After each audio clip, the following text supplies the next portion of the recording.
Bueno, vamos a hablar entonces en la próxima hora, y luego intentaré habilitar mi cámara, sobre hipertensión pulmonar en las enfermedades del tejido conectivo. Bueno, gracias de verdad por la invitación, gracias por tenerme siempre en cuenta para este tipo de actividades, y para mí es un placer compartir este espacio con todos ustedes. Así que, bueno, estos son mis conflictos de interés.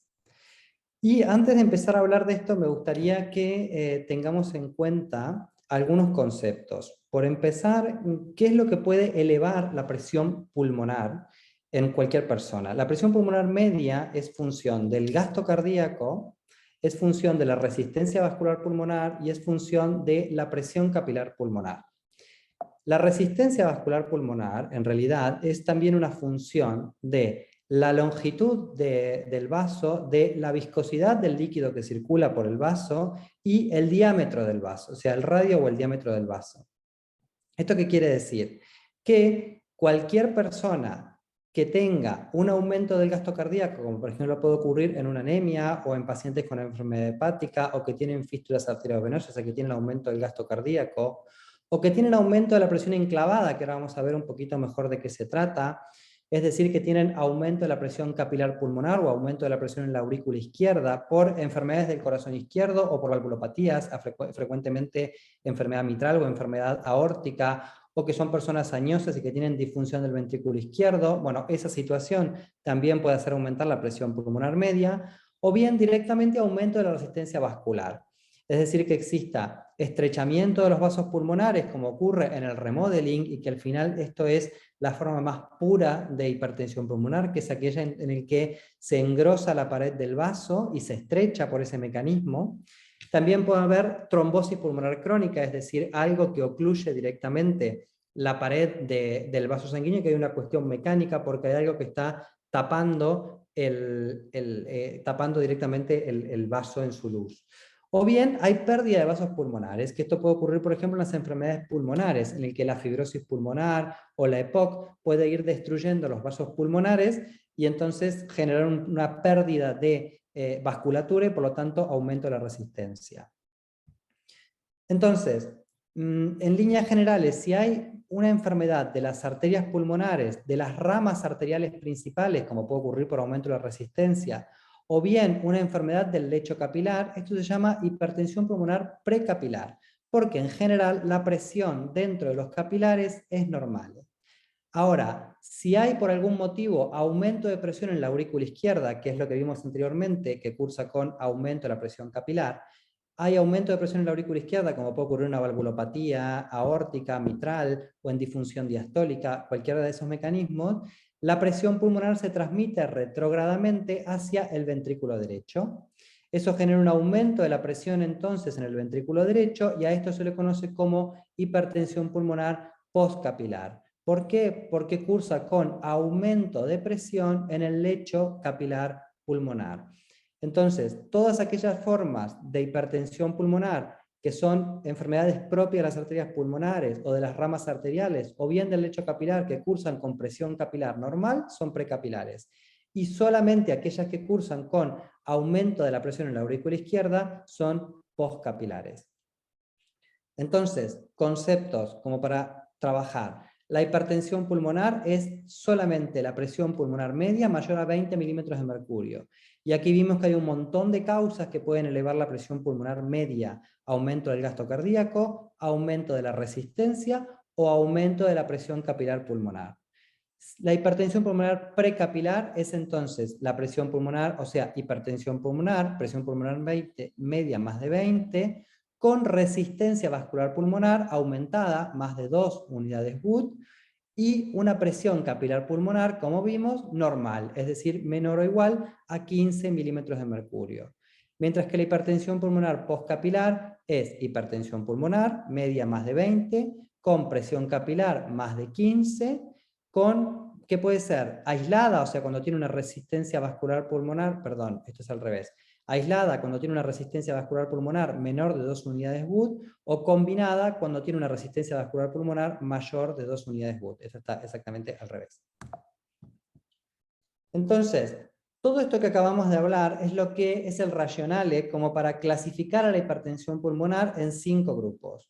La hipertensión arterial pulmonar es una forma de hipertensión pulmonar precapilar, y aquí es donde se encuentra lo que nos compete fundamentalmente en el día de hoy, la hipertensión arterial pulmonar asociada a las conectivopatías, que son en principio hipertensiones pulmonares precapilares, de causa arterial del grupo 1, enfermedad propia de las arterias pulmonares. Y el mecanismo principal asociado a las conectivopatías es entonces el remodeling de la arteria pulmonar, que lleva al estrechamiento de la luz y es una enfermedad propia de las arterias.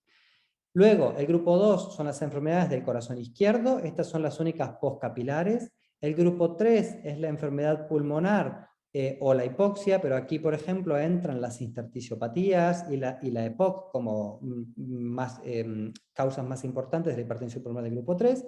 El grupo 4 es la trombosis pulmonar crónica o la hipertensión pulmonar trombólica crónica, y el grupo 5 es multifactorial o de causa poco clara. Las enfermedades del tejido conectivo representan en sí, epidemiológicamente, al menos en Sudamérica, el 25% de las hipertensiones arteriales pulmonares. Es decir, son el 25% de todo el grupo 1. Después de la hipertensión idiopática, son la causa más frecuente. Y la prevalencia aumenta en realidad con la edad. Fíjense que por encima de los 56 años, la enfermedad del tejido conectivo es obviamente una causa muy importante, mientras que en mujeres más jóvenes, menores de 34 años, ya aquí es más rara.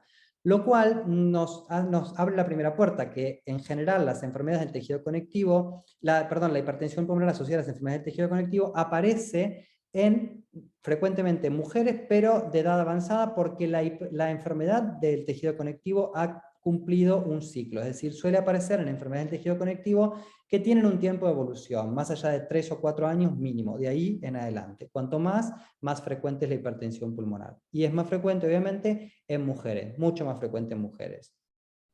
La esclerodermia representa el 70% de las hipertensiones arteriales pulmonares asociadas al tejido conectivo.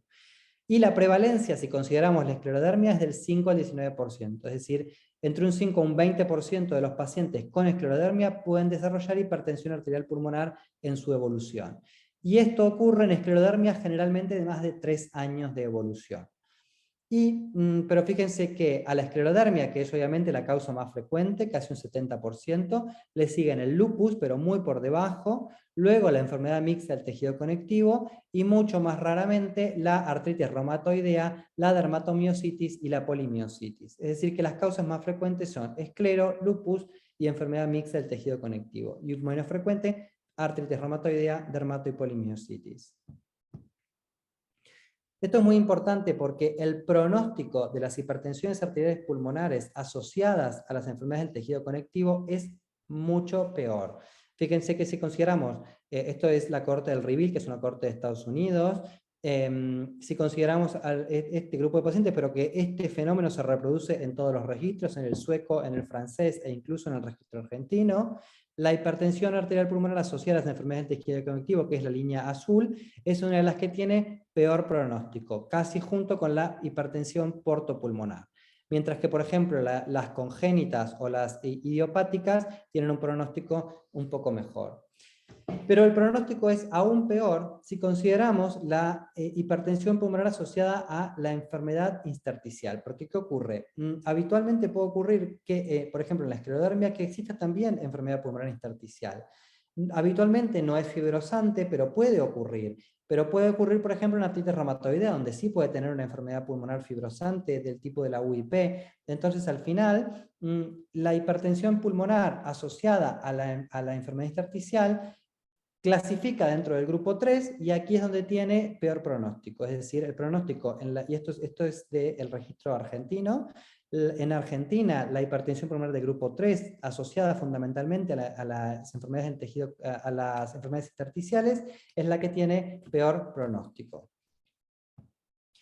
Y cuando consideramos solamente las enfermedades del tejido conectivo, lo que vemos es que la esclerodermia tiene un peor pronóstico que el resto de las hipertensiones pulmonares de otros orígenes asociadas al tejido conectivo. Es decir, la esclerodermia, además de ser la más frecuente, es la que le ve peor y es la que probablemente marca, como es tanto más frecuente, es la que marca las curvas de sobrevida. Y un punto muy importante es intentar detectar la hipertensión pulmonar en las enfermedades del tejido conectivo porque, y esto es un paradigma que vale para todas las hipertensiones arteriales pulmonares, es decir, para todo el grupo 1, cuanto más temprana sea la intervención que uno haga, más impacto tiene sobre la sobrevida, porque lo que uno hace en la evolución natural de la hipertensión pulmonar evoluciona indefectiblemente al remodelado ventricular derecho maladaptativo, a la insuficiencia cardíaca derecha. Mientras que si generamos una intervención temprana, justamente lo que estamos evitando es el remodelado maladaptativo del ventrículo derecho y preservamos la función ventricular derecha. Es cierto que incluso en las intervenciones tempranas puede obtenerse una reversión del remodelado ventricular derecho, es decir, un ventrículo derecho que estaba muy mal y que se logra recuperar, porque el ventrículo derecho, a diferencia del izquierdo, es muy plástico. Puede recuperar mucho de su función con el tratamiento adecuado, o sea, bajándole la poscarga. Pero es cierto que cuanto más temprana sea la intervención, el impacto es muchísimo mayor. Y cuando hablamos de los síntomas, para detectarlo tempranamente, porque aquí la cuestión es cómo detectamos que un paciente con enfermedad del tejido conectivo, por ejemplo con esclerodermia, puede tener hipertensión pulmonar. Bueno, lo cierto es que los síntomas van variando con la evolución de la enfermedad y a medida que avanzan, por supuesto, como cualquier enfermedad, se vuelven mucho más floridos. Al principio, y el síntoma cardinal, es la disnea. También puede haber fatiga, es decir, o sea que exista, además de disnea franca, que tiene que ver con la falta de aire de los pacientes, también puede existir cansancio, astenia, fatiga, que el paciente están exhaustos, que tiene que ver con una mala performance muscular, que los músculos tienen un metabolismo anaeróbico mucho más temprano, el umbral anaeróbico es mucho más temprano y la fatiga muscular es mucho más temprana. Entonces, a la disnea se le agrega la fatiga y eso es lo que limita mucho más el ejercicio de estos pacientes. Luego puede haber también hemoptisis, que puede ser un síntoma un poco más llamativo, palpitaciones, porque hay también muy frecuentemente arritmias, y si no, ya síntomas de insuficiencia cardíaca derecha, que ya ven que empieza a tener un color un poco más rosita, son síntomas más avanzados. A medida que avanza, empieza a haber la insuficiencia cardíaca derecha. Y ya después, que tienen que ver con la dilatación de la arteria pulmonar, puede haber dolor de pecho, esto es un síntoma de mucha severidad, igual que el síncope, porque el síncope implica una sobrecarga muy grande del ventrículo derecho que comprime el ventrículo izquierdo y limita la fracción de eyección del ventrículo izquierdo. Entonces, y eso genera obviamente un hipoaflujo cerebral y puede generar síncopes cardiogénicos por ese mecanismo. Entonces el síncope también es de severidad. Pero cuando la arteria pulmonar se dilata, puede comprimir el tronco de la coronaria y generar dolor de pecho, o bien puede comprometer el laringio recurrente y generar disfonía, o puede también, pero también puede verse por mecanismo por reflujo de las arterias bronquiales, puede verse también sibilancias, un síntoma algo más parecido a una insuficiencia cardíaca izquierda, que no lo es, pero porque la insuficiencia cardíaca de la hipertensión pulmonar es puramente derecha, pero se comporta a veces como tal. La DLCO también tiene un valor muy importante, esto probablemente lo tengan un poco más claro, pero la DLCO tiene un valor muy importante para identificar la enfermedad vascular temprana. Incluso fíjense, esto es una cohorte bastante vieja, pero es un trabajo muy ilustrativo, que la mayoría de los pacientes con hipertensión pulmonar tienen en realidad una DLCO por debajo del 60%. Muy pocos tienen una DLCO entre 60 y 80, y en esta cohorte solamente un paciente tuvo una DLCO normal. Es decir, el valor predictivo negativo de la DLCO es muy alto. Una DLCO normal prácticamente aleja mucho la posibilidad de una hipertensión pulmonar. Por supuesto que la DLCO baja, y sobre todo en enfermedades como la esclerodermia, puede deberse a un montón de causas, pero en general la DLCO tiene un valor predictivo negativo, porque una DLCO normal aleja mucho la posibilidad de hipertensión pulmonar, porque prácticamente la totalidad de los pacientes tienen una DLCO baja. Y esto es lo que ha argumentado mucho a utilizar algoritmos de detección. En general, un paciente que tiene esclerodermia y una DLCO baja, una debería aplicarle el algoritmo, por ejemplo, hay varios, está el algoritmo australiano, pero el más utilizado en general y con el que en Argentina sobre todo los reumatólogos también están más familiarizados es con el algoritmo DETECT, que básicamente son 2 pasos y que orientan a cuándo realizar un cateterismo cardíaco derecho.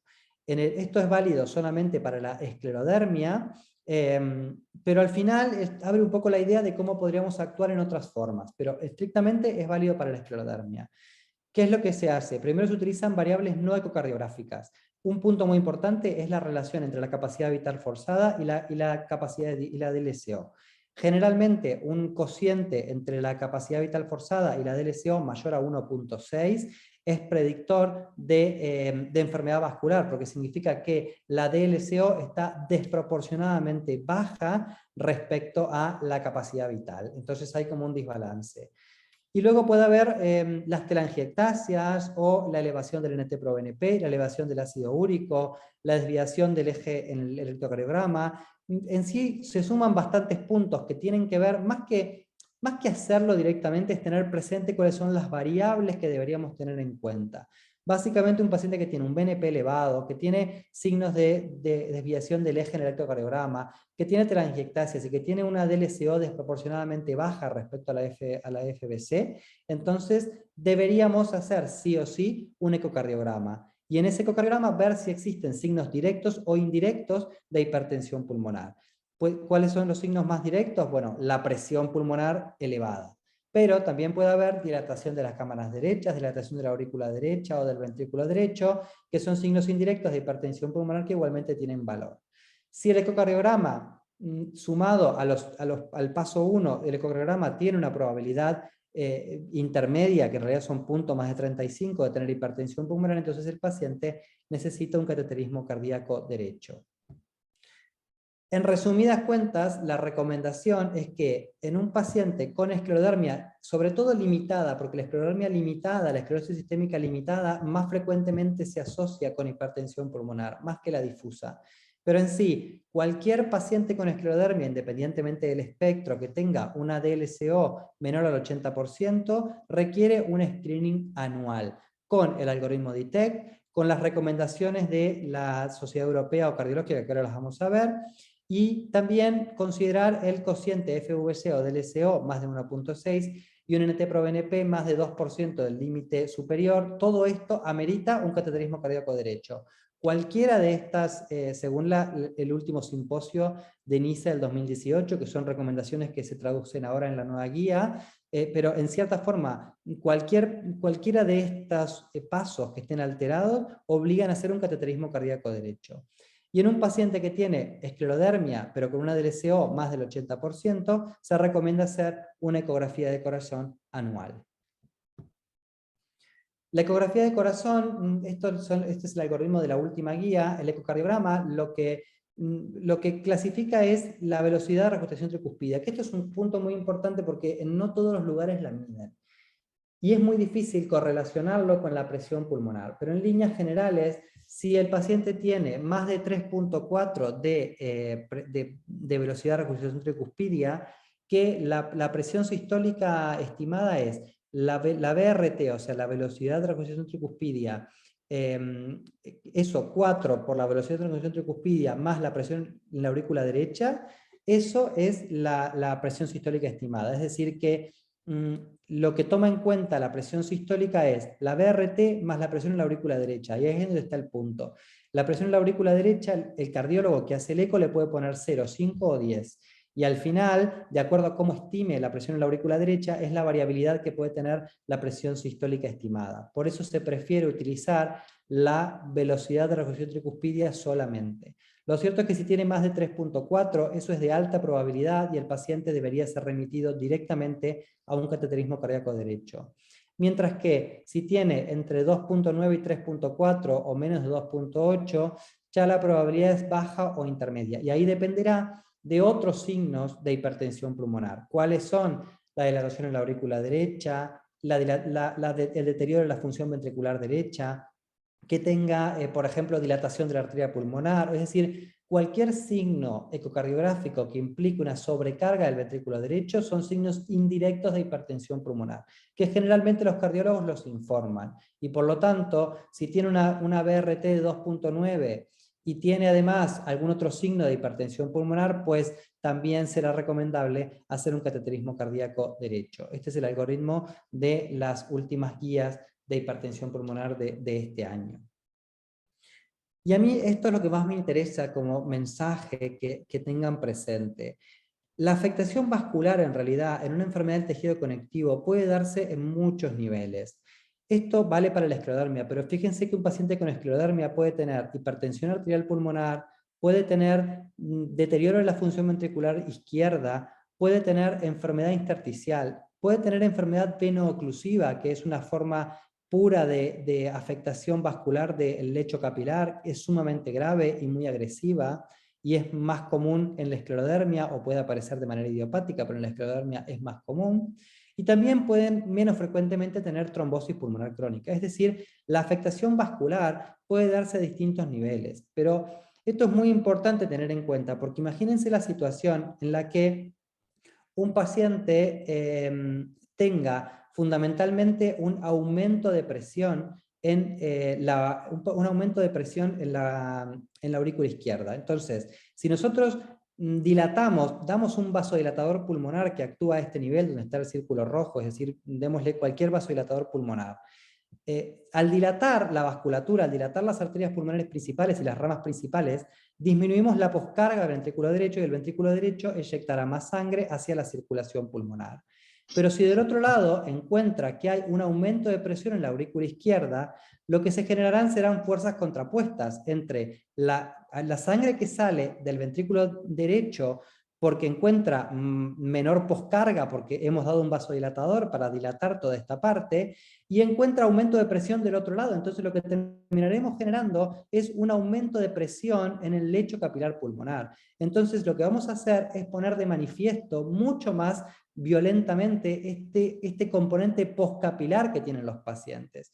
Por lo tanto, es muy importante tener en cuenta las comorbilidades cardiovasculares a la hora de decidir un tratamiento, porque un paciente con esclerodermia, que además tiene diabetes, que además tiene hipertensión, que además tiene 70 años, es un paciente que probablemente tenga algún grado de disfunción diastólica y que si le damos un vasodilatador pulmonar, pues al final podemos empeorar este mecanismo. Entonces, hay que ir con mucho cuidado y valorar que la afectación vascular, sobre todo en la esclerodermia, puede darse en diferentes niveles y que este mecanismo es muy importante porque un vasodilatador pulmonar puede generar este fenómeno de fuerzas contrapuestas, aumentar el lecho capilar pulmonar, aumentar la presión en el lecho capilar pulmonar y generar un edema agudo de pulmón, por darle un vasodilatador que el paciente no necesitaba. O darle exceso de vasodilatadores, porque a veces uno se entusiasma con las recomendaciones de tratamiento combinado y tal, y al final terminamos dándole mucho vasodilatador a un paciente que terminaremos generándole un componente postcapilar que tal vez no tenía.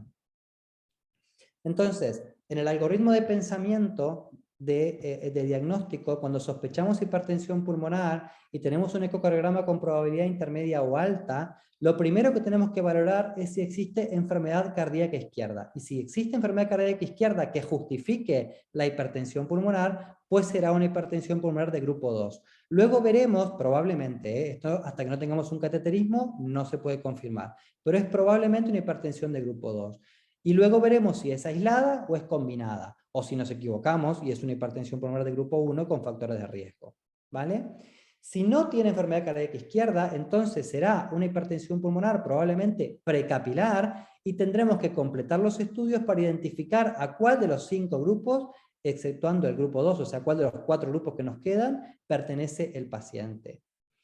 Y si por el contrario no tiene probabilidad intermedia alta, pero aún así tiene alta sospecha clínica de hipertensión pulmonar, supónganse un paciente con esclerodermia, que tiene una DLCO del 50% sin enfermedad intersticial, y yo sospecho que tiene disnea y que sospecho que puede tener hipertensión pulmonar, aunque el eco me diga que la probabilidad es baja. Pues en ese caso tenemos que pensar en diagnósticos alternativos o bien considerar hacer, por ejemplo, un test de ejercicio cardiopulmonar, hacer una prueba de esfuerzo que ponga de manifiesto una enfermedad vascular oculta. O bien, si no tenemos disponibilidad, pues hacerle un cateterismo cardíaco derecho y ya. Pero idealmente considerar hacer, si se puede, un test de ejercicio que ponga de manifiesto la enfermedad vascular oculta. Y acá va el racionale. Esto es elaboración personal, o sea, es el racionale que uno debería seguir. Cuando uno intenta identificar el grupo, estos serían los estudios que debería pedir, entre los cuales estará el perfil inmunológico para identificar enfermedades del tejido conectivo. Entonces, aquí descartaremos esclerodermia, lupus, pediremos un perfil inmunológico de cara a descartar enfermedades del tejido conectivo que pueden estar explicando la hipertensión pulmonar, sobre todo en mujeres, sobre todo si son de edad media. La función pulmonar para hipertensión pulmonar de grupo 3, el centellograma ventilación-perfusión para el grupo 4, el hemograma, porque hay que ver si puede tener anemia, que justifique un alto volumen minuto, el HIV, la hepatitis C, que son causas de hipertensión pulmonar, la función renal, porque puede ser del grupo 5, el hepatograma, una hipertensión portopulmonar, y un TAC de tórax, porque hay que ver qué grado de compromiso parenquimatoso tiene el paciente, aunque tenga enfermedad de tejido conectivo, ver si tiene o no enfermedad intersticial, o hallazgos de enfermedad veno-oclusiva, que esto es muy importante porque sin un TAC nos lo comemos. La enfermedad veno-oclusiva es muy importante de valorar, tiene una patente tomográfica característica con engrosamiento de septos interlobulillares, nodulillos centroacinares, adenopatías, derrame pleural, es decir, tiene una patente tomográfica que es muy importante valorar que exista.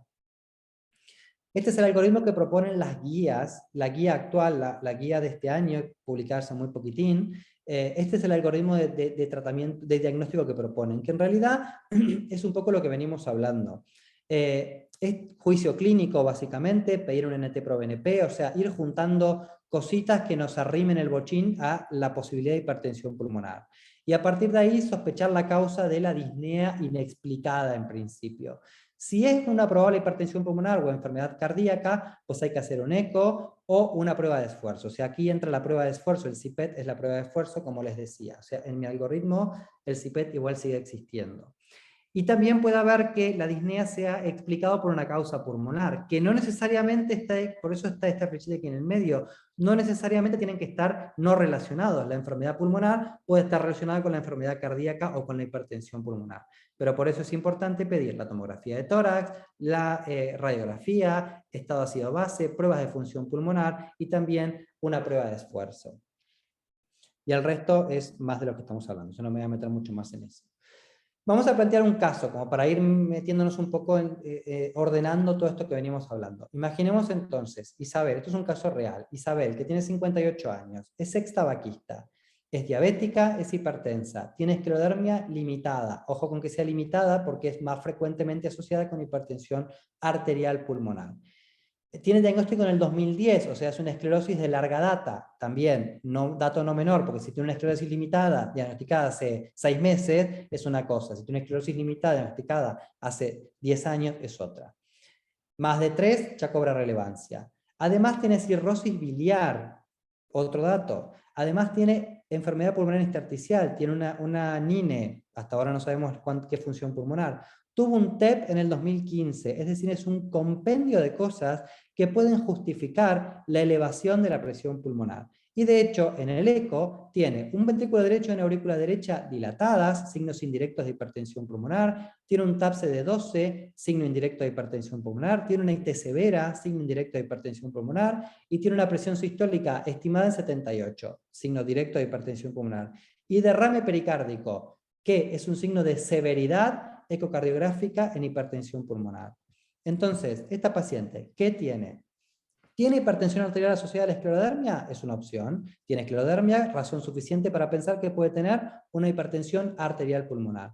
También puede tener una hipertensión pulmonar de grupo 2, porque al final es extabaquista, diabética, hipertensa. Bueno, puede tener hipertensión pulmonar de grupo 2. ¿Puede ser de grupo 3? Sí, porque tiene un EPID, tiene una NINE.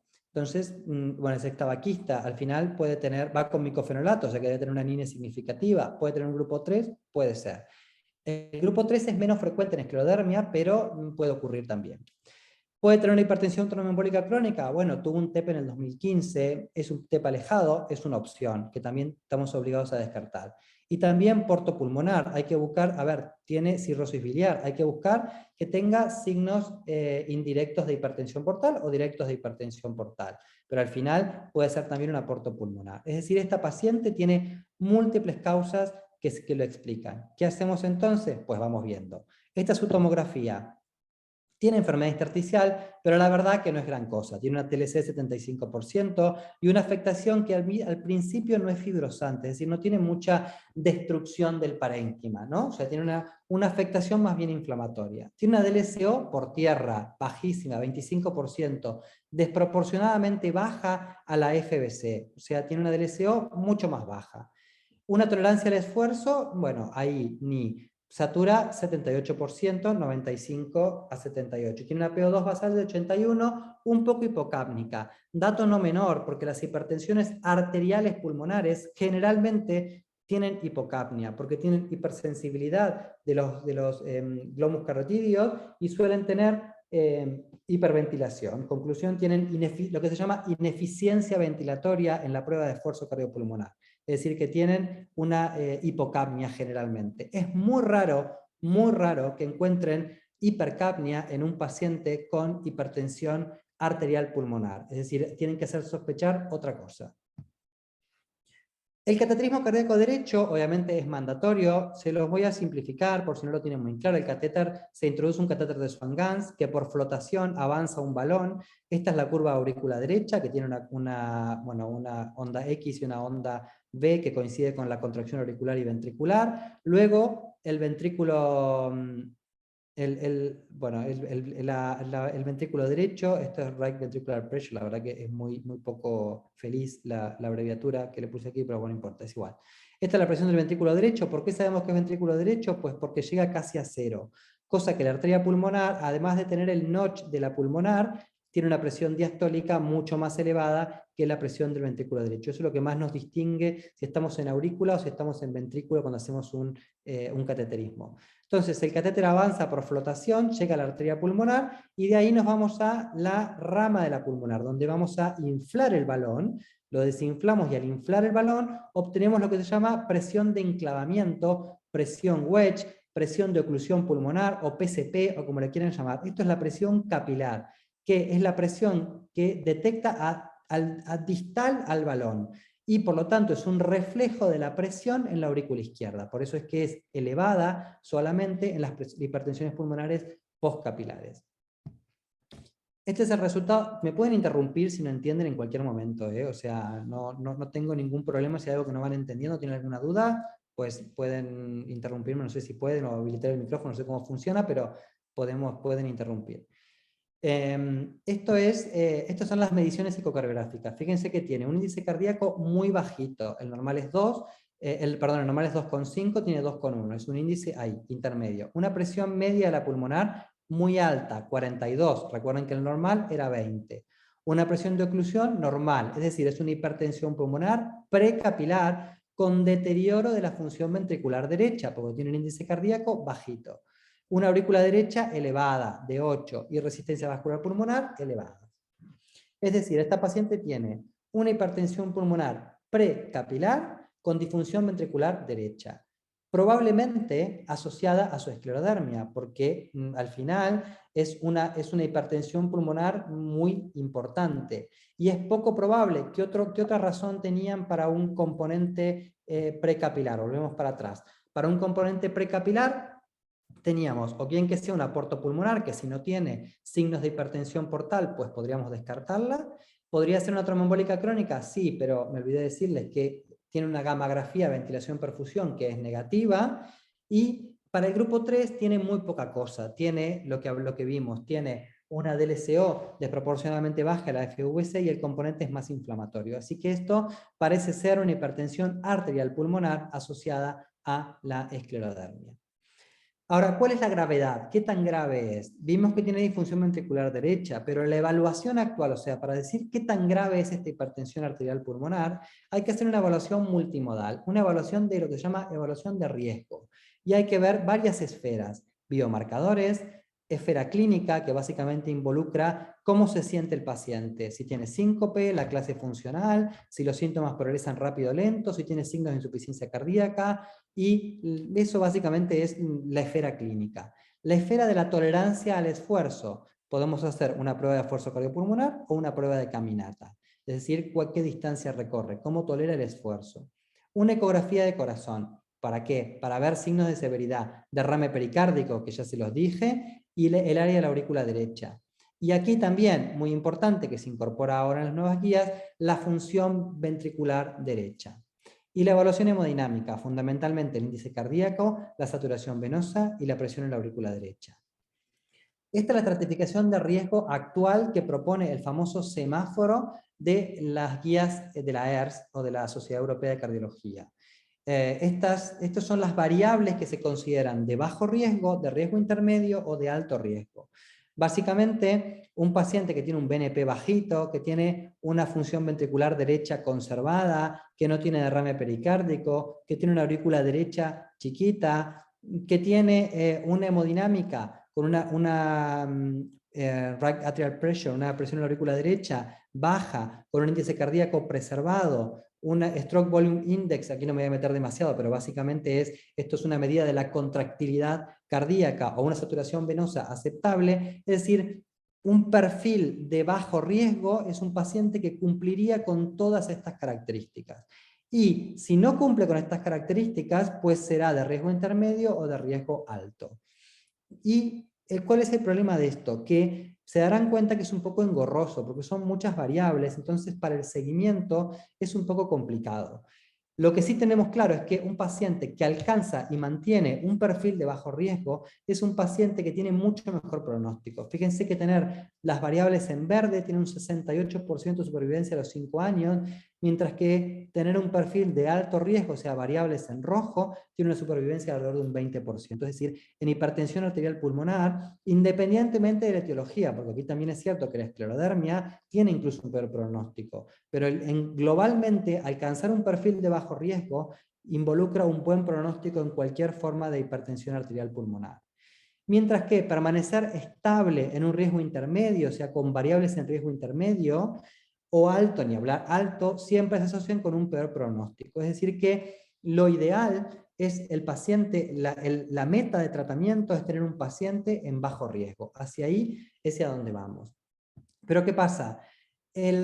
Alcanzar el perfil de bajo riesgo, es decir, tener todas las variables en verde o todas las variables en amarillo, esto es como el cubo Rubik, es muy difícil de lograr. Entonces, lo que se tiende a hacer es a tratar de simplificar un poco, al menos, el seguimiento. Y es así que las nuevas guías sí que proponen hacer al menos una vez, considerar todas las variables de seguimiento y hacer la tabla completa y valorar todas las esferas de riesgo, pero para el seguimiento proponen una escala de seguimiento un poco más simple. Es decir, un paciente que se inicia en tratamiento, que ahora veremos después cuál sería, la idea es luego revalorarlo cada 3 a 6 meses con clase funcional, una prueba de caminata y un NT-proBNP. Al menos con esto. No significa que esto sea lo único, pero al menos con esto. Y en base a esto se le asigna un puntaje a cada una de estas variables y se divide por el total de variables. Entonces, se le asigna 1, 2 o 3 puntos de acuerdo al valor que tenga y se divide por el total de las variables. Y ahí nos da un riesgo bajo, intermedio alto o riesgo alto. Y de acuerdo a esto es la estrategia de tratamiento, o sea, cómo aumentaremos o mantendremos el tratamiento de acuerdo a lo que hayamos obtenido. Ahora lo van a entender un poco mejor cuando veamos los algoritmos completos. Pero veamos antes otro caso. Miren esto. Esta es María, tiene 66 años. Los que me hayan escuchado en otra oportunidad tal vez hayan visto este caso porque es un caso que la verdad me gusta. María tiene 66 años. Bueno, ahora debe tener como 68. Es extabaquista de 30 paquier. Tiene una artritis reumatoide de unos 8 años de evolución. Tiene un EPID fibrosante. Aquí ya la historia cambia. Tiene anemia crónica y está en tratamiento con leflunomida. Y en plan de iniciar un antifibrótico. Tiene también de deterioro de la función ventricular, una sistólica de 90, tiene signos indirectos de hipertensión pulmonar. Pero aquí, claro, la historia cambia, porque puede tener una hipertensión pulmonar asociada a la AR, pero que sabemos que la AP asociada a la AR es mucho más rara, es mucho menos frecuente, no es lo mismo que es una esclerodermia. Aquí ya el grupo 3 puede cobrar más relevancia, sobre todo si tiene un EPI fibrosante. También puede ser una hipertensión arterial pulmonar por leflunomida, o sea, asociada a fármacos. La leflunomida no de manera definitiva, pero sí es un fármaco que se asocia de una manera probable con la hipertensión pulmonar. Si no hay una mejor causa que lo explique, pues la leflunomida puede ser causa de hipertensión arterial pulmonar y que no sea idiopática. Y por la anemia también puede ser por alto gasto, aunque es poco probable, teniendo ventrículo derecho dilatado, aurícula derecha dilatada, ventrículo derecho con función sistólica deteriorada, el alto gasto es muchísimo menos probable. Aquí estaríamos entre estas tres cosas. Entonces, el TAC de María ya es un poco, bueno, aquí no se ve tanto, pero en los cortes axiales sí que tiene un compromiso tomográfico mucho más escandaloso, tiene una extensión mucho mayor y sí que es fibrosante. Pero sin embargo, fíjense que la TLC está bastante preservada, es decir, tiene una función pulmonar bastante preservada, pero con mucha extensión parenquimatosa. La DLCO nuevamente muy baja, la tolerancia al esfuerzo malísima, 90 metros, con desaturación severa y un Borg de 10 a los 3 minutos, y una hipoxemia moderada y nuevamente con hipocapnia. Entonces aquí es bastante complicado este caso, porque sí que puede ser una hipertensión pulmonar arterial, o puede ser también un grupo 3 grave, un grupo 3 severo. Fíjense que tiene también un índice cardíaco bajito, una media también de 42, no, estas no son sus mediciones, he puesto el cateterismo anterior, pero bueno, básicamente me lo recuerdo bastante bien, el índice cardíaco de María era de 1 y pico, y la presión media de la pulmonar era también casi de 50, con una resistencia vascular pulmonar de casi 15. Entonces, ella tiene una hipertensión pulmonar muy grave, más grave incluso que la que tenía la primera paciente, con una aurícula derecha también que era muy alta y un deterioro de la función ventricular derecha aún peor. Entonces, aquí María lo que puede tener es una hipertensión pulmonar de grupo 3, pero que sea una hipertensión pulmonar de grupo 3 severa, que es una presión pulmonar media más de 20, pero con resistencia vascular pulmonar muy elevada. Esto es un concepto diferente, porque aquí lo que tendremos es María cabalga entre una hipertensión arterial pulmonar asociada a la R o una hipertensión pulmonar grave que sea de grupo 3. ¿Qué nos quiere decir esto? Que aquí no nos podemos entusiasmar tanto con el tratamiento porque puede ser una hipertensión pulmonar de grupo 3 y esto hay que considerarlo a la hora de decidir un tratamiento. No quiere decir que al final no tenga un componente precapilar predominante, que no tenga un componente vascular predominante, pero hay que tener en cuenta este concepto a la hora de decidir el tratamiento.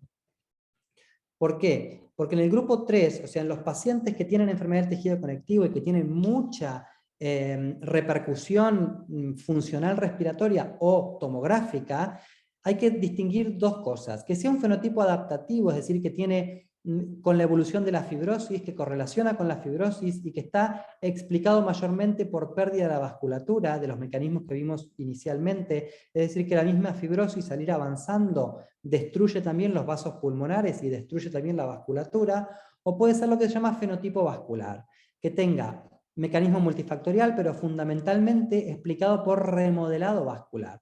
Que aquí el remodelado vascular es más parecido a lo que ocurre en la hipertensión arterial pulmonar. Con lo cual aquí importaría, pero no importaría tanto el tipo de tratamiento, porque si tiene remodelado vascular es potencialmente respondedor a fármacos.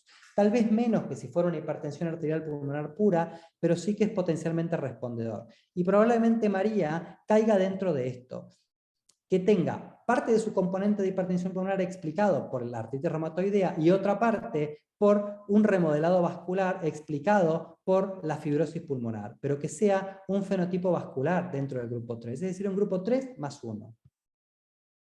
Y fíjense esto, en la evolución, este grafiquito la verdad que está muy bien, en la evolución de la fibrosis pulmonar, en la evolución de la enfermedad pulmonar, existe entonces un remodeling que explica los casos más severos de hipertensión pulmonar. Lo que pasa es que esto no es totalmente cierto, porque hay pacientes que tienen mucho compromiso parenquimatoso y mucha hipertensión pulmonar. Esos son los que se llaman severe lung disease and severe vascular disease. Entonces son ambas cosas, distinto a el paciente que tiene poca hipertensión pulmonar, enfermedad pulmonar y mucha enfermedad vascular. Ese es el fenotipo vascular y es el que al final es un poco más fácil de tratar porque uno se anima un poco más. Y sobre todo si son pacientes que tienen enfermedad del tejido conectivo de base, porque el componente vascular puede estar perfectamente explicado por la enfermedad del tejido conectivo. Entonces uno puede tratarlos con la mano un poco más suelta. Esto se lo digo en exclusiva, porque en realidad todavía no lo hemos presentado, pero básicamente esto es un trabajo que forma parte de mi tesis doctoral y que lo que hemos visto es que aquellos pacientes que tienen formas más graves de hipertensión pulmonar de grupo 3 tienen más pruning, es decir que efectivamente las formas más severas y sobre todo no hay diferencias entre EPOC y enfermedades intersticiales, pero sí que las formas de hipertensión pulmonar con enfermedad intersticial más severas, solo las más severas tienen significativamente pruning. Mientras que fíjense que las hipertensiones pulmonares moderadas no tienen pruning, es decir, no tienen tanto remodelado vascular. Las que tienen más remodelado vascular por imágenes, las que tienen más remodelado vascular son las formas más severas. Es decir, que aquí es donde está el punto. Y estas formas más severas de hipertensión pulmonar que tienen vascular pruning no se explica por el componente parenquimatoso. No hay correlación con la fibrosis.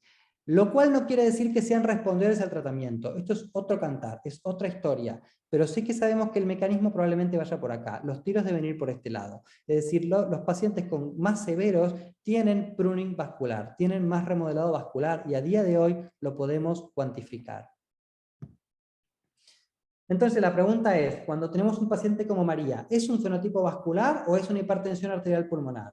Bueno, pues entonces aquí dependerá de esta balanza, y a día de hoy es lo que no terminamos de entender, si ese pruning es fundamentalmente explicado por remodelado vascular o ese pruning es por pérdida de la vasculatura. Aquí es donde está la mayor disquisición a día de hoy. Esto es lo que más confusión genera. De todos esos pacientes que les mostré recién que sabemos que tienen vascular pruning, es decir, que sabemos que tienen pérdida de la vasculatura periférica vascular distal, o sea, pérdida de los pequeños vasos más distales de la circulación pulmonar, estos pacientes a día de hoy no sabemos si esos vasos los perdieron efectivamente porque los pierden o si están remodelados, porque si están remodelados pueden tener más respuesta a fármacos.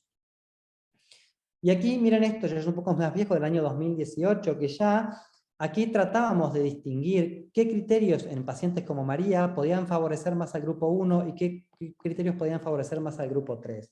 Un poco ya le hemos hablado, que si tiene poca hipertensión, poca enfermedad pulmonar y mucha hipertensión, pues irá más a un grupo 1, ¿no? Pero también hay cosas que lo favorecen, y uno de ellos son las enfermedades del tejido conectivo. Tener enfermedades del tejido conectivo siempre va a inclinar la balanza hacia el grupo 1, porque gran parte del componente vascular que tengan estos pacientes, sobre todo los que son más graves, que tienen formas más graves de hipertensión pulmonar, siempre por más hipertensión, por más enfermedad pulmonar que tengan, siempre parte de ese componente vascular va a estar explicado por la enfermedad del tejido conectivo. Y esto al final es un alivio porque nos predice un poco más la respuesta a fármaco. Esto es un algoritmo que publicamos hace, creo que fue este año, que publicamos en Current Opinion, que en realidad es justamente eso, tiene que ver con Current Opinion. Lo que sí sabemos es que los pacientes más severos que tienen formas precapilares de hipertensión pulmonar dentro del grupo 3, ¿no? Y que tienen leve a moderada afectación parenquimatosa, estos pacientes lo que mejor discrimina si son más grupo 1 o más grupo 3 es la hipoxemia. Generalmente los pacientes de grupo 3 tienen una DLCO más baja y además están más hipoxémicos. Y como les dije, suelen estar más hipocápnicos los del grupo 1, mientras que los del grupo 3 son más hipoxémicos, tienen severe hipoxemia. Es muy rara que la hipoxemia sea grave en los pacientes que son puramente de grupo 1. Y eso es lo que más favorece al grupo 3 en el caso de María. Por eso es que puede ser un poco y un poco, porque María sí que estaba muy hipoxémica y eso es más típico de los pacientes de grupo 3 severos, que tienen más vascular pruning. Es decir, la hipoxemia distingue mejor estos casos. Y después nos queda este subgrupo, que es el más problemático de todos, que es el que tiene mucho de todo. Tiene mucha enfermedad pulmonar y tiene mucha hipertensión pulmonar. Y aquí sí que no tenemos para nada claro si lo que predomina es la pérdida de la vasculatura o el remodelado vascular. Y por lo tanto, la respuesta al tratamiento de este grupo siempre va a ser mucho más errática.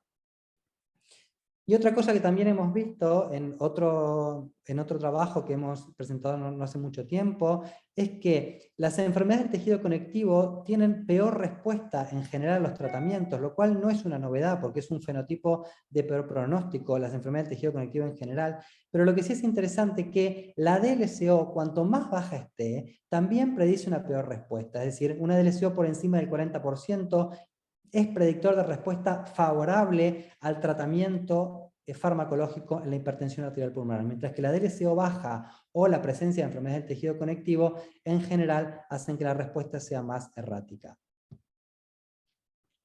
Y yendo ya de lleno al tratamiento, ya sabemos que hay, esto no los voy a aburrir demasiado, que hay 3 vías de tratamiento: la vía de la endotelina, la vía del óxido nítrico y la vía de las prostaciclinas. Las prostaciclinas son los vasodilatadores más potentes. La endotelina es un vasoconstrictor, por lo tanto hay que inhibir a la endotelina, estimular a la vía del óxido nítrico y estimular a las prostaciclinas.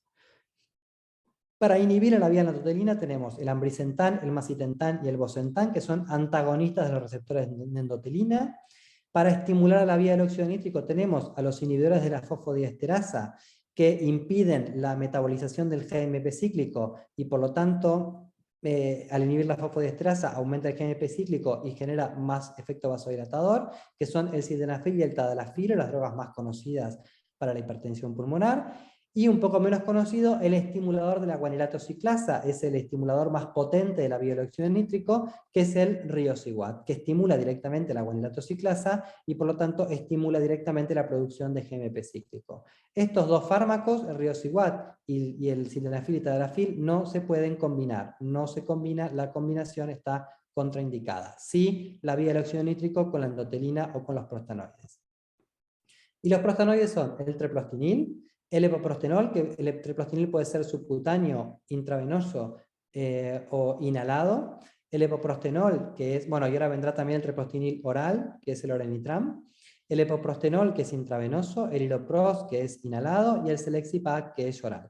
Todos estos son estimuladores, de alguna manera, de la vía de las prostaciclinas y por lo tanto son en vasodilatadores muy potentes. El Selexipag, que es el único a día de hoy disponible en Argentina, al menos oral, y que es un estimulador directo del receptor de las prostaciclinas. Este es el algoritmo que proponen este año las guías para tratar a las enfermedades arteriales pulmonares del tejido conectivo, las que son más puras. Y aquí, una vez confirmado el diagnóstico, como les dije, ¿qué es lo primero que hay que ver? Las comorbilidades. ¿Por qué? Porque aquí tenemos que considerar que este paciente puede ser de grupo 2. Y si este paciente al final es de grupo 2, estamos en la catástrofe que les mostré. Se contrapone el efecto vasodilatador con la presión en la aurícula izquierda alta y entonces generamos un edema agudo de pulmón. Con lo cual, en aquellos pacientes, por más enfermedad de tejido conectivo que tengan, si tienen mucha comorbilidad cardiovascular, entonces la recomendación es iniciar con monoterapia y ver qué tal le va. Si le va bien, pues luego le aumentaremos, pero al principio de a poquito, primum non nocere. Mientras que, si es una forma, sobre todo de enfermedad del tejido conectivo, sin comorbilidades, suponete una esclerodermia, joven, sin grandes cosas, pues entonces aquí sí hay que estratificar el riesgo. ¿Cómo? Con toda la tabla que vimos al principio, la tabla gigante, la que tiene todas las variables. Y ahí definir si el paciente es de riesgo intermedio bajo o si el paciente es de riesgo alto. Si es de riesgo intermedio o riesgo bajo, la recomendación actual es el tratamiento combinado de inicio, habitualmente con un antagonista de endotelina y un inhibidor de fosfodiesterasa. Mientras que, si está en riesgo alto, la recomendación es adicionar una terapia parenteral con un inhibidor, con un prostanoide, como puede ser el epoprostenol o el treprostinil. Y luego hacer el seguimiento, como les dije. ¿Cómo se hace el seguimiento? Pues con la tabla pequeñita, la que tiene walking, la que tiene BNP y la que tiene clase funcional. Solamente con esas variables podríamos definirlo en riesgo bajo, intermedio bajo o intermedio alto. Si el paciente tiene riesgo bajo, pues genial, porque ya tenemos la meta terapéutica. Obtuvimos meta terapéutica, pues continuamos igual. Mientras que si está en riesgo intermedio o alto, es decir, tiene un walking ahí que camina pero no me satisface del todo, un BNP un poco alto, bueno, ahí tenemos dos opciones. O intensificar la vía del óxido nítrico utilizando riociguat, si tomaba un inhibidor de fosfodiesterasa, intensificarlo por riociguat, que es el estimulador de la guanilato ciclasa. Esto proviene de un estudio que se llama REPLACE, que fue el que estudió esta transición entre una cosa y otra.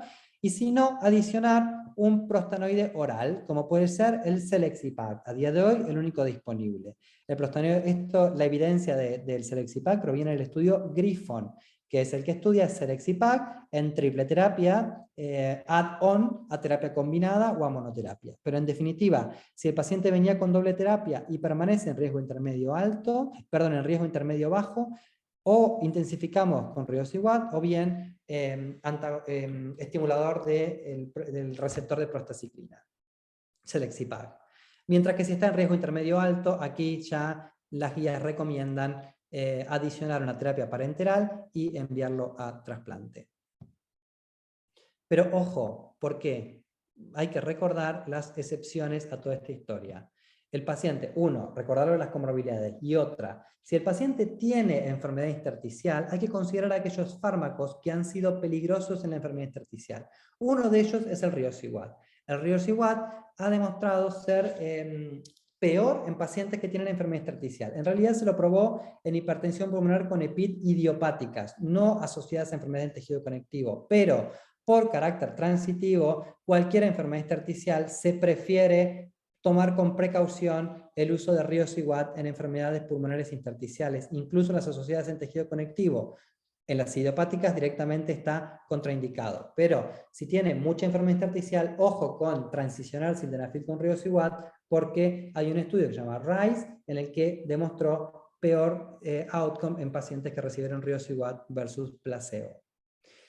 Y lo mismo con los antagonistas de endotelina. Hay un estudio que se llamó Artemis, que estudió fibrosis pulmonar idiopática con hipertensión pulmonar, y aquellos pacientes que recibieron ambrisentan como un fármaco, les fue peor porque deterioraron su capacidad funcional y deterioraron su fibrosis pulmonar, con lo cual el ambrisentan también está contraindicado en las enfermedades intersticiales. Y aquí también a mí mismo me ha pasado de utilizar ambrisentan con esclerodermia en una paciente hace bastantes años, que sorprendentemente sí que le deterioró casi un 15-20% la enfermedad intersticial. Si fue por el ambrisentan o no, bueno, pues no lo sé, pero lo cierto es que a día de hoy hay un warning de no utilizar tampoco el ambrisentan en las enfermedades intersticiales, incluso las asociadas a conectivopatías.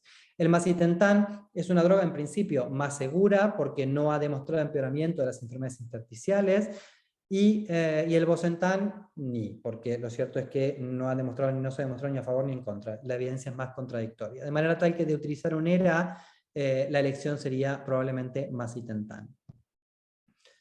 Bueno, de vuelta, el riociguat y el ambrisentan están contraindicados, pero en la hipertensión pulmonar asociada a neumonías intersticiales idiopáticas, no en las asociadas a tejido conectivo, pero por carácter transitivo diría de tomar un warning. Y la última evidencia en esto es el INCREASE. El INCREASE es yendo a pacientes combinados, ¿no? Que tengan enfermedad de tejido conectivo y que además tengan enfermedad intersticial.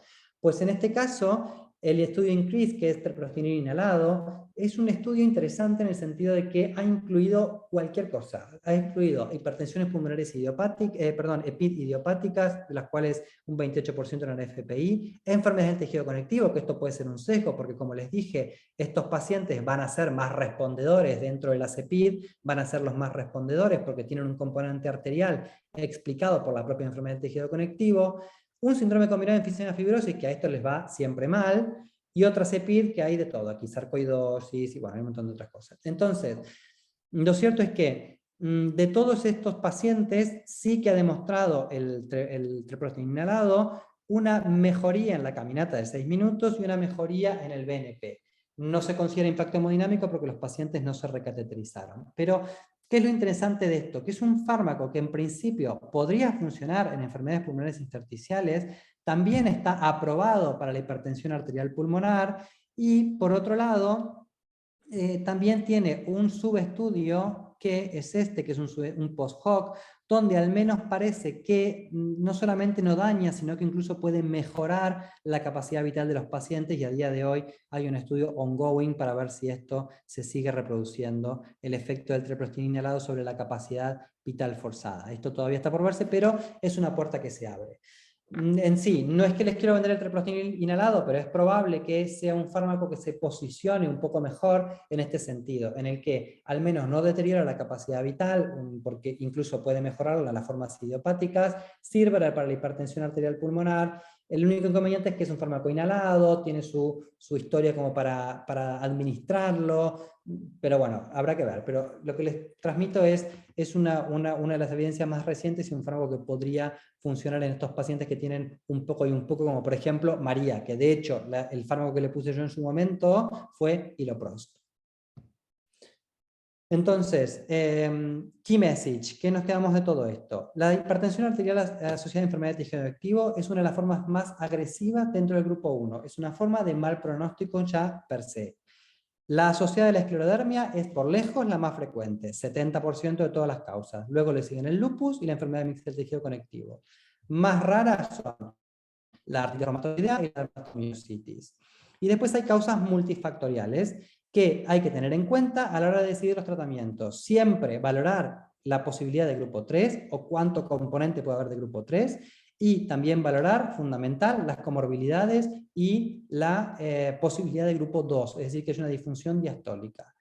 Como les digo, especial precaución en las EPID concomitantes y muy importante, que de hecho en el medio me lo fui olvidando, el TAC para valorar la posibilidad de enfermedad veno-oclusiva, porque si es una enfermedad veno-oclusiva no tiene tratamiento indicado y es una indicación absoluta de remitir al paciente a trasplante pulmonar, porque los fármacos vasodilatadores no sirven e incluso están hasta contraindicados en la enfermedad veno-oclusiva pulmonar, incluso asociada a la esclerodermia. Y nada más, eso es todo.